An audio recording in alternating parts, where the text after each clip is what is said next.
The different personalities on this team. I just, like a guy like him. And how long does it take before you get used to stuff like that? I don't know.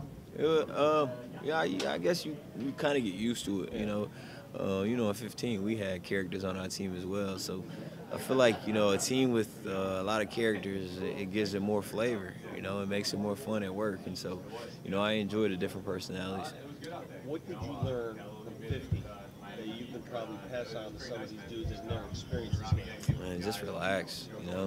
One thing it is obviously we got to deal with this. You got to deal with a lot of, chaos. I warned them last week, and I still don't think that they really got it, because when Deebo found out we had to do this media day, he was like, "What is going on? Like, I just want to play a football game, And so they just got to make that adjustment, because a majority of the time you get off work, you watch the film, you go home, and you can do whatever you want. Now you got media obligations, you got people pulling you, ask you to go to dinner, you got a lot of distractions. And so I told them about the distractions, but I think they're starting to get it now. But regardless, though, we had a great day of practice, and I'm looking forward to tomorrow to keep stacking.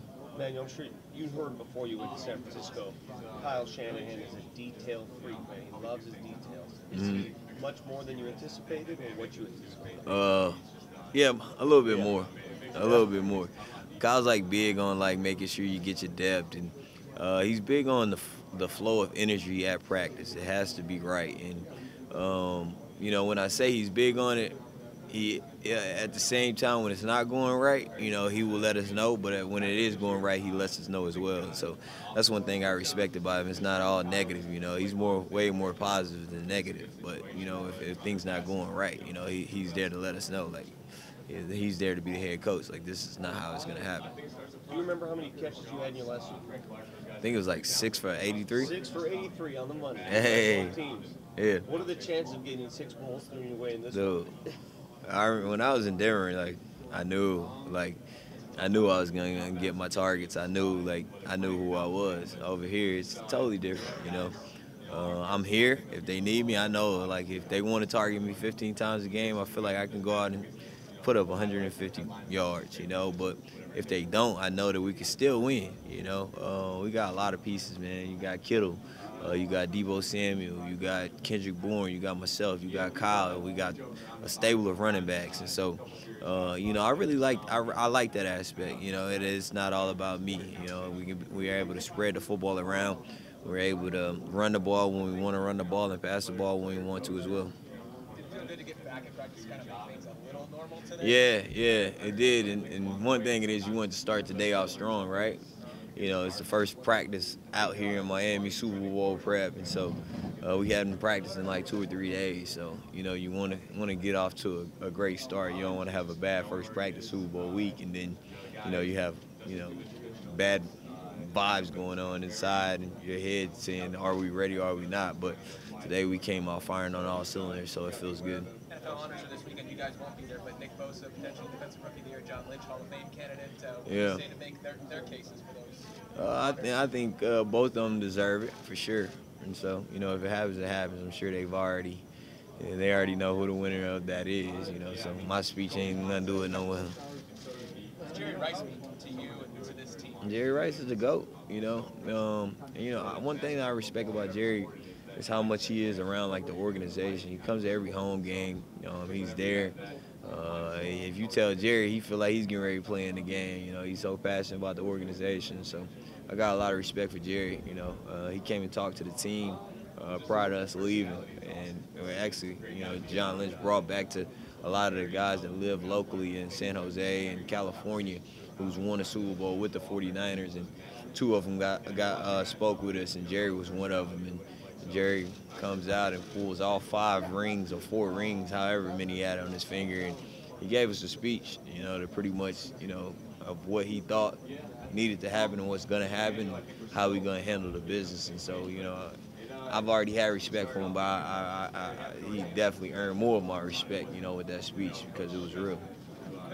What's it like having Wes Welker as receivers coach? What was your reaction? Yeah, I love it. My reaction was, all right. I love Wes. Even playing with Wes. Wes was Wes was in our room. He was a receiver, but at the same time, he was way beyond his years of a player. Like the way that he saw the field, you know. Sometimes I get locked into just running my route. Wes was more coverage, and this defensive end is doing this, and I'm like, I don't care about what he's doing, you know. And he's still that way. And man, he's a good coach, and he's young, you know. But if you want to base it off what has he done, he has, you know, Deebo Samuel playing definitely not like a rookie, and so that's a lot of credit to Wes because I know, you know, as a rookie, you know, the bumps and bruises that Deebo had to go through, and Wes was right there to, you know, give him the right, you know, mental approach to every single thing, and he's still doing it.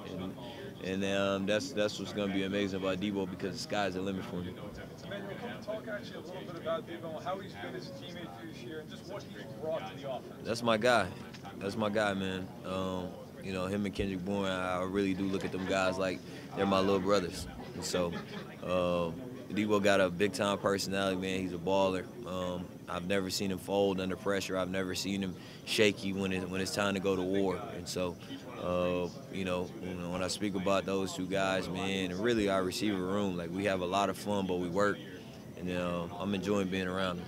Emmanuel, Deebo lit up when he talked about Sowers. What's your experience with her and what she's doing, making history here? Yeah, I mean, it's amazing what Katie's doing. You know, I'm happy for Katie. You know, I get a lot of questions of, you know, how do you feel about, you know, but at the same time, like, Katie's just one of the coaches, you know, like, I don't really put too much emphasis on, oh, she's a female coach. Nah, like, she's just one of the coaches. So, you know, at the end of the day, like, I don't even know how to answer that question because it's just like she's one of our coaches, you know. I don't treat her any different than anybody.